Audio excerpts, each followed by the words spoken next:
might AI be a silent factor that we haven't put in for China to re-emerge?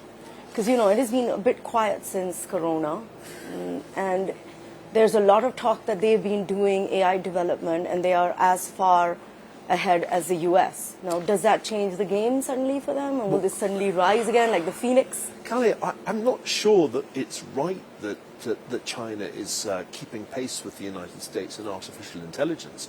The story of the last couple of years has been massive breakthroughs with large language models and generative AI, and that's all been done by US companies. The Chinese are far behind, and if you talk to people in Chinese tech, they'll admit that. And of course, it doesn't help that they can't get access to the most sophisticated semiconductors because of US restrictions that essentially make it impossible for people to sell those semiconductors to China. So I think in the AI race, China is in fact in trouble. So I don't think that's the answer. And indeed, when you look at the kind of policies that Xi Jinping has been pursuing, if you look at the problems in real estate, if you look at the really dire demographics, it's hard for me to see how China keeps its growth rate at anything close to 5% over the next 10 years. In fact, I'll predict here and now on this show that China's growth rate is going down to low single digits in the coming decade. That won't be true for India. So I go back to my earlier prediction. India's going to overtake in terms of growth rate China. It'll take a while to catch up in terms of aggregate gross domestic product, but it seems to me that that's the future this century, because India has all these advantages. And one other advantage, let's not forget, India is still a free society with a pretty free press and free elections. China has nothing like that. It's a one-party state with the old centralized Communist Party model. So that's another reason why I was an optimist about India 10, 12, 15 years ago, and I remain an optimist. So you're long India, short China, and yes, everyone watching at this time is going to love what you said. But in terms of power dynamics, how do you see that play out? 5 times larger economy than ours. They're building the biggest navy that the modern world has seen, and the low growth rates are now coming on the back of decades of some of the fastest growth the world has seen. So how do you see this play out in terms of great power rising? Well, it's certainly true, and you're right to emphasize it, Rahul, that a huge amount of money has been spent and is being spent by China on defense. It's building a navy that, in terms of numbers of boats, is already the biggest in the world. It's building a nuclear arsenal, which doesn't get nearly enough attention, but is a huge threat to global stability, investing in hypersonic missiles.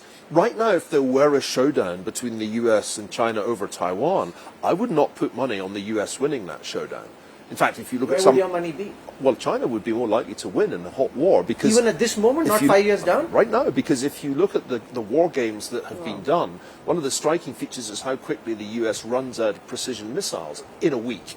Now, if you're going to run out of precision missiles in a week, you're not in a great shape to win a war like that. China's manufacturing capacity is now so much greater than the US, probably 2 times greater, that if it came to a hot war, China would have some real advantages. And that's why my strong advice to American policymakers is don't do this. Let's not have a showdown over Taiwan. You're not in the kind of position you were in back in the 1990s, the last time there was a Taiwan Strait crisis. Do you think Taiwan becoming a part of mainland China is inevitable at some point in time, in your view? I hope not, because I love the fact that Taiwan is a free society. It's a true democracy. It shows that Chinese people can run a really exemplary democracy, and long may its autonomy continue. But you have to ask yourself, if its autonomy depends on an American military guarantee, how long can that last when the guarantee ceases to be credible? So I think China's investment in its military is a serious cause for disquiet.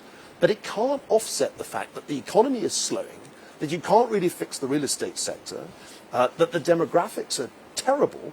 There's a scenario in which the population halves between now and the end of the century. It's hard for me to see that China's power is there for the long term. And youth unemployment's past 20%. And they won't even publish the figures, so we don't know what it is today, but it's certainly above 20%. These are serious problems for Xi Jinping. Now, they may make him take strategic risk. Sometimes it's when things are going badly that authoritarian regimes do reckless things. We've just had an election in Taiwan. So far this week, nothing bad has happened.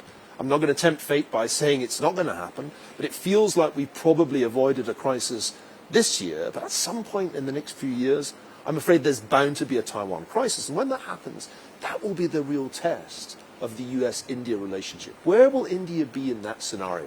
My guess is not picking up the phone.